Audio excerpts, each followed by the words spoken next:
sorry. That was my fault. There was one more person who wanted to, one more? Two more, one more. They'll decide in a second.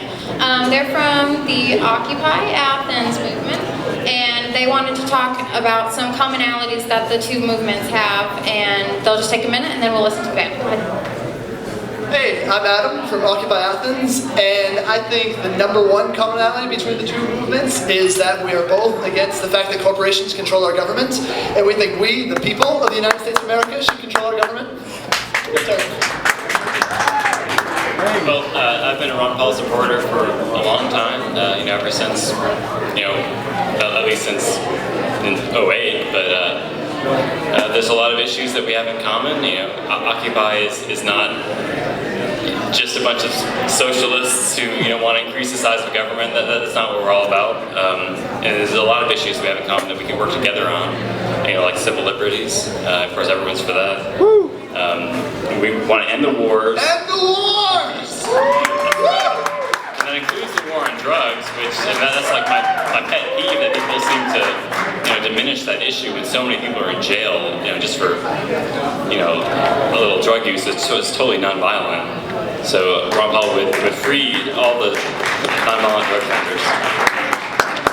And we're both against these free trade agreements, from NAFTA, and we're against the New World Order infiltration of Greece, for example, which is totally being taken over by these globalist institutions. And how about the Fed? Because the Fed really sucks, and I think we can all agree on that. So we might have some differences of opinion about nationalizing it versus sound money and gold standard or whatever, but we all agree that we should not be having to borrow our own money from a private bank and paying it back at interest. So, what else on the list? Well, the other thing that was on the list was that if you commit a crime, you should go to jail.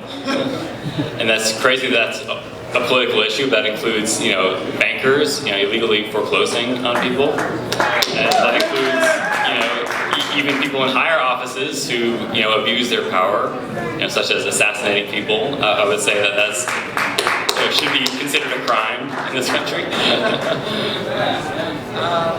How about the bank bailouts? What do you guys think about the bank bailouts? Fuck the banks! Thank you.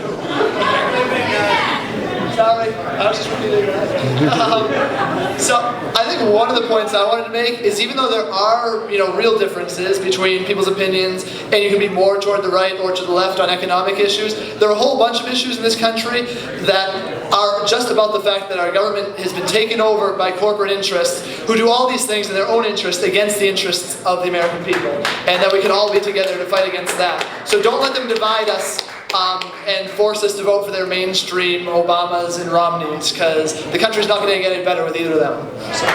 Yeah, that's all I have to say. That's right. Occupy!